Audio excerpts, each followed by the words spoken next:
માધવનગર સોસાયટીમાં ટાવર નાખવાની કામગીરીને રહીશોએ વિરોધ નોંધાવ્યો છે। ચીફ ઓફિસરને અને આવેદનપત્ર પણ આપ્યું છે। માધવનગર સોસાયટીમાં પ્લોટ માલિક દ્વારા કોઈપણ જાતની મંજૂરી વિના ખાનગી કંપનીનો ટાવર નાખવાની કામગીરીના વિરોધમાં આજે રહીશોએ નગરપાલિકા ખાતે ભારે હોબાળો મચાવીને તાત્કાલિક ધોરણે ટાવર નાખવાની કામગીરી બંધ કરવામાં આવે તેવી માંગ કરી હતી। સાથે આ કામગીરી બંધ નહીં થાય તો રહીશો દ્વારા આગામી સમયમાં નગરપાલિકા ખાતે ધરણા કરવામાં આવશે તેવી ચીમકી પણ ઉચ્ચારી હતી।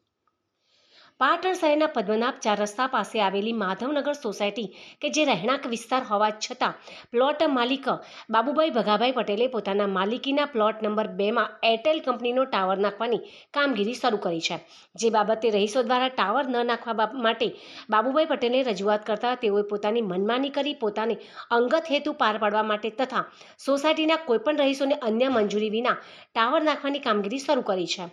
જેથી આ બાબતે આજે માધવનગર સોસાયટીના રહીશો મોટી સંખ્યામાં એકત્ર થઈને પાટણ નગરપાલિકા ખાતે દોડી આવ્યા હતા અને બાબુભાઈ પટેલ દ્વારા પ્લોટ નંબર 2માં નાખવામાં આવી રહેલ ટાવર તાત્કાલિક ધોરણે દૂર કરવામાં આવે તેવી માંગ સાથે પાટણ નગરપાલિકાના ચીફ ઓફિસરને ઉદ્દેશીને આવેદનપત્ર આપ્યું હતું।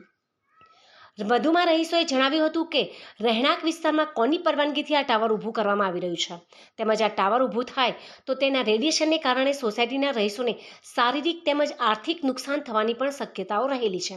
માટે તાત્કાલિક ધોરણે ટાવર ઊભું કરવાની કામગીરી બંધ કરવામાં આવે તેવી માંગ કરી હતી। જગ્યાની અંદર માધવનગર સોસાયટીમાં જ્યાં સમગ્ર વિસ્તાર આખી સોસાયટી રેસિડેન્ટ વિસ્તાર છે, આ રેસિડેન્ટ વિસ્તારની અંદર નગરપાલિકાની કોઈપણ પરમિશન લીધા વગર જ કોમર્શિયલ બાંધકામ એટલે કે ટાવર ઊભું થઈ રહ્યું છે। એ ટાવરનું બાંધકામ અટકાવવા માટે અત્યારે સોસાયટીના રહીશો દ્વારા અમે પાટણ નગરપાલિકાના ચીફ ઓફિસરને આવેદનપત્ર આપ્યું છે કે આ કામગીરી સદંતર બંધ કરાવો। આનાથી સોસાયટીના રહીશોને ખૂબ મોટું આર્થિક નુકસાન થઈ શકે છે તેમજ એમના સ્વાસ્થ્યને રેડિયેશનના કારણે પણ નુકસાન થઈ શકે છે। તો આ ટાવરની બાંધકામની જે હાલ કામગીરી ચાલુ છે એને તરત અટકાવવા માટેનું આવેદનપત્ર આપ્યું છે અને ચીફ ઓફિસરને આવેદનપત્ર આપી અને અમે વિનંતી કરી છે કે આ કામગીરી તુરંત અટકાવી અને રેસિડન્ટ છે એની અંદર કોમર્શિયલ બાંધકામ ના થઈ શકે તો એના માટે આપ ત્વરિત પગલાં ભરી અને ઝડપી કાર્યવાહી કરવા માટે આવેદનપત્ર આપ્યું છે। રહીશ છું, મારા ઘરની આગળ પ્લોટ છે, એ પ્લોટમાં રહેણાંક બધા રહે છે, એની વચ્ચે એ લોકો જે જીઓનું કામકાજનું બાંધગીરી કરેલી છે, જે બાંધગીરી અમારી સોસાયટીને કોઈને મંજૂર નથી। જ્યાં નાના બાળકો છે, ઘરડા છે, બધા છે, બધાને તકલીફ થાય એવું છે। એની ઉપર એ લાઇનની ઉપર બી ઇલેક્ટ્રિક 66 kVનો વાયર જાય છે, એ બહુ ખતરનાક વાયર કહેવાય। એનું જોડાણ થાય તો બધાને તકલીફ પડે શારીરિક આર્થિક માનસિક રીતે।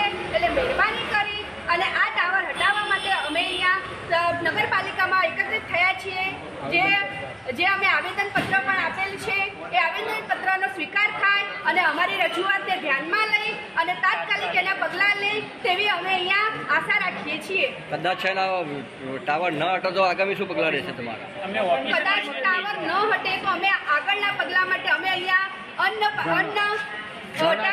ધારણા કરીશું અને અમે અહીંયા બેસી જઈશું।